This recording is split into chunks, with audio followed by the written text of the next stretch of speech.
Bonjour tout le monde, oui, c'est Louise Larocque, ça fait longtemps, je suis pas venue faire mon tour. J'avais envie de vous faire un segment astrologie, mais tout spécial, spécial Halloween. Tout astrologue qui se respecte savent qu'il y a des planètes et des maisons que lorsqu'ils font des aspects entre elles, vient sonner une cloche pour parler de la mort, d'un décès possible. La première planète qu'il faut surveiller et que tout le monde connaît, c'est bien Saturne. Saturne, c'est la planète du vieillissement, du temps, et c'est drôlement facile juste par son symbole, avec la croix au-dessus de la montagne, que Saturne parle de la mort. Mais Saturne tout seul, il n'est pas dangereux. Mais s'il fait un aspect avec Mars, ça devient important de regarder la carte du ciel. Pourquoi? Mars, c'est le détonateur. Il y a toujours une action avec Mars. C'est lui qui fait bouger les choses. Ben, un aspect avec Saturne peut emmener à un décès. Mais il n'y a pas juste ça. Il y a aussi Uranus. Uranus, c'est la planète du bouleversement, de l'inattendu. Uranus, en aspect avec Saturne ou Mars, peut nous donner des indices. Mais Uranus, avec un aspect direct à Neptune, alors là, ça aussi, ça devient une combinaison de mort. Pourquoi? Uranus, si on le compare à du vent, on dirait quoi? Ben, c'est un ouragan, parce que ça bouleverse, on le voit pas venir. Et Neptune, c'est le monde invisible, c'est l'au-delà. Alors, qu'est-ce qui fait quand Uranus est en aspect avec Neptune? Ben, Uranus pousse le voile et lance la personne dans le monde invisible. Donc, un aspect entre Uranus et Neptune, je vous invite à la regarder dans vos cartes du ciel. Mais c'est pas tout. C'est compliqué. Il y a plusieurs aspects. Mais déjà, ces planètes-là vous donnent des signes, mais la planète qui vient donner le go, qui dit que l'heure a sonné, c'est nul autre que Jupiter. Jupiter, c'est la planète qui représente le juge. Et autant, parce qu'on parle d'une carte du ciel, de celui qui décide quand l'heure est venue pour mourir. Mais même ces planètes-là, même si elles font des aspects entre elles, il faut regarder dans quelle maison. Parce que là, c'est les axes qui sont importants quand on parle de mort. Donc, il faut que les planètes en aspect soient soit avec l'ascendant, le fond du ciel, le descendant ou le milieu du ciel, mais aussi il y a la maison 6 qui parle de santé ou la maison 8 qui parle de la mort ou la maison 12 qui parle de la maladie. Mais c'est encore pas tout. Une fois qu'on a trouvé des aspects entre ces planètes-là dans les axes, dans les maisons que je vous ai identifiées, il faut valider pour être certain avec la révolution solaire de la personne. Est-ce que ces mêmes planètes font des aspects entre elles dans les axes ou les maisons spécifiques? Si oui, on commence à voir quelque chose de sérieux. Là, je vous inviterai à aller faire les progressions de la personne. Donc, les planètes personnelles, les axes en progression, où elles se situent. Et on peut également aller chercher les aspects directs dans le thème natal et voir s'il y a des répétitions ou des résonances. Avec ces vérifications-là, les planètes et les maisons que je vous ai parlé qui font des aspects, on est dans le très certain qu'on peut annoncer un décès. Maintenant, je vais vous donner un exemple concret qui vient de passer aux nouvelles. C'est tout le monde est au courant. L'acteur Matthew Perry est décédé à l'âge de 54 ans. Tout jeune, il était un acteur dans la série très populaire Friends que moi j'écoutais. C'est venu me chercher, donc en tant qu'astrologue, comme bien du monde qui vont m'écouter, on fait tout ça, on a sorti la carte du ciel.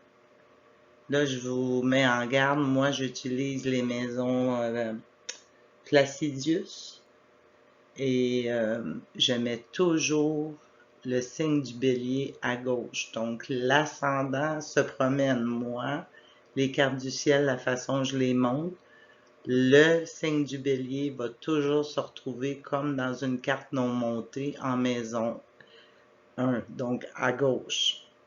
Donc Matthew, on voit ici que son ascendant en bas à droite est un lion.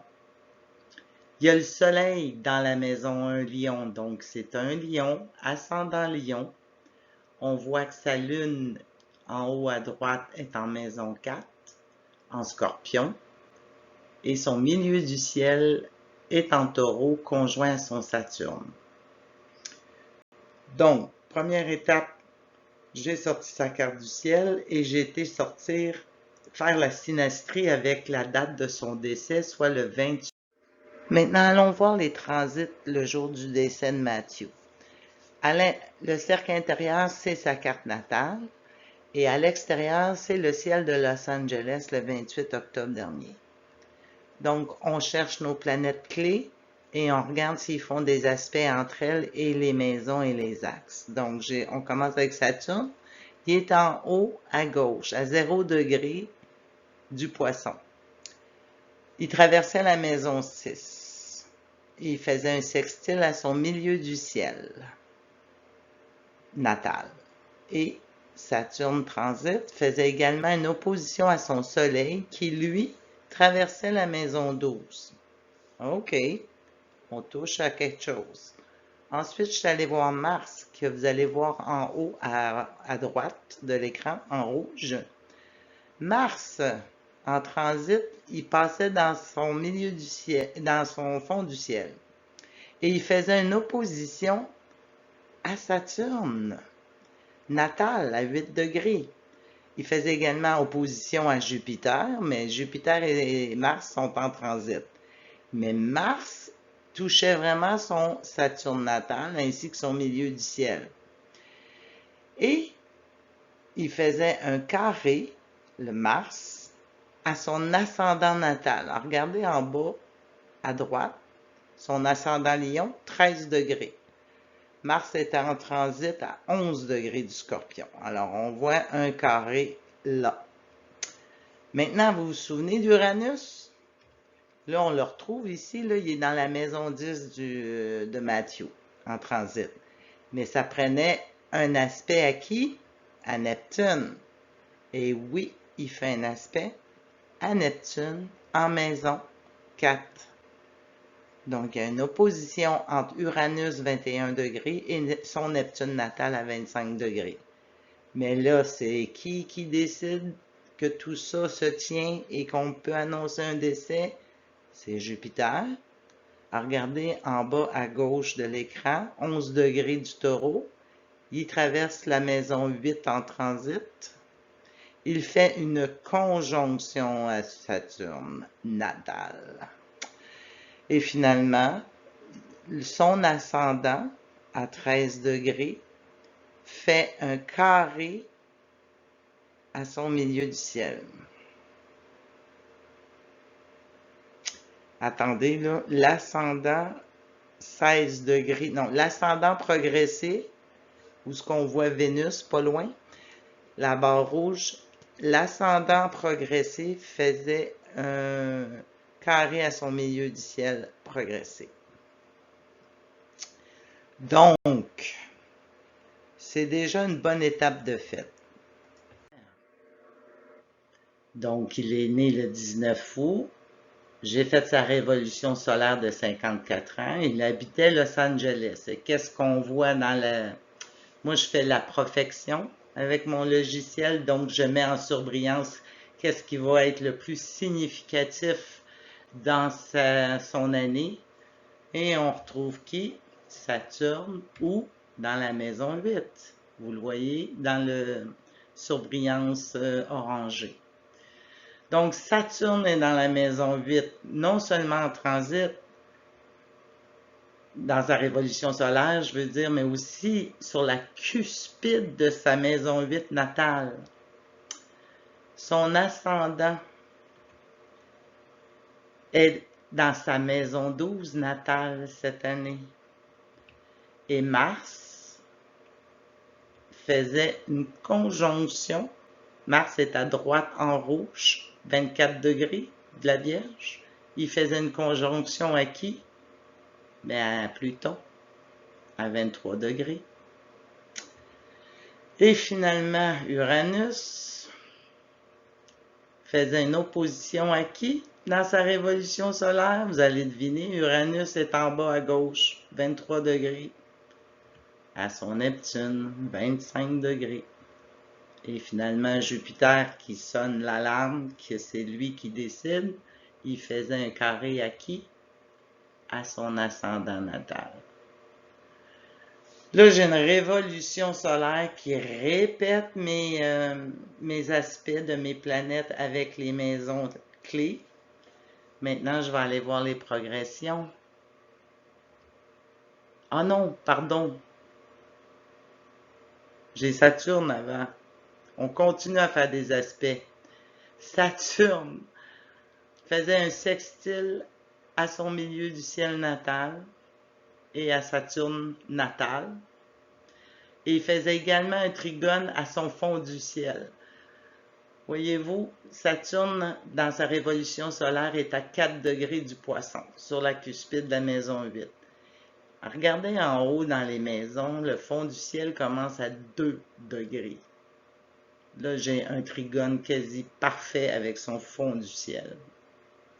Ensuite, Mars, en transit, dans la révolution solaire, il faisait une conjonction à son nœud sud natal. On vient chercher le karma.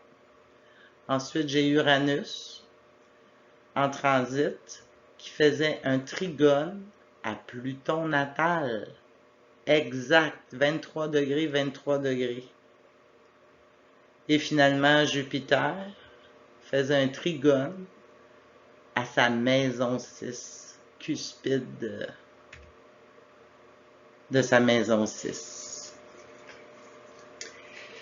Donc, on peut plus le dénier, là, en regardant la révolution solaire, mes planètes clés font toutes des aspects entre elles et dans les maisons concernées. On va aller voir maintenant les progressions. Pour la fin de l'exercice, il nous reste les directions secondaires, les progressions qu'on appelle. Donc, pour les planètes personnelles seulement, vous allez voir dans la carte du ciel à l'extérieur, j'ai mis que les planètes personnelles, mais il y a aussi les axes. Donc, l'ascendant progressé, le milieu du ciel, fond du ciel et descendant. Donc, allons voir ensemble qu'est-ce que ça nous dit dans les progressions. Bien, le milieu du ciel de Matthew était dans la maison 8 progressée. Et l'ascendant progressé à droite en rouge, à 24 degrés de la Vierge, il était conjoint à Pluton à 1 degré d'orbe. Donc, c'est assez fort là, quand on a l'ascendant conjoint à Pluton. Mais allons voir Mars maintenant. Mars progressé, il traversait la maison 4, mais également était sur la cuspide de la maison 6 natale de Matthew. J'ai la Lune qu'on voit en haut à droite, à 4 degrés du Scorpion. Elle faisait une opposition à Saturne et par défaut son milieu du ciel natal puisqu'ils sont en conjonction. Et j'ai Mercure qui, à droite en vert à 1 degré, faisait une conjonction à Uranus. Donc, après avoir fait la vérification, les transits, la révolution solaire et les progressions, on était certain du décès de Matthew. Donc, je vous rappelle, Saturne, Mars et Uranus, c'est les 3 planètes qui sont des planètes difficiles, que lorsqu'ils font des aspects entre elles, et en plus Uranus avec Neptune, on commence à sonner des cloches. Mais ça prend toujours Jupiter.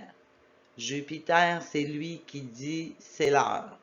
Donc Jupiter doit faire des aspects entre ces planètes ou alors avec les maisons des axes ou la maison 6, 8 et 12. Je vous invite à aller scruter les cartes du ciel des personnes proches de vous décédées. Croyez-moi, je l'ai fait avec les miens et tout ça concorde. Donc j'espère que ça vous a plu. Spécial Halloween.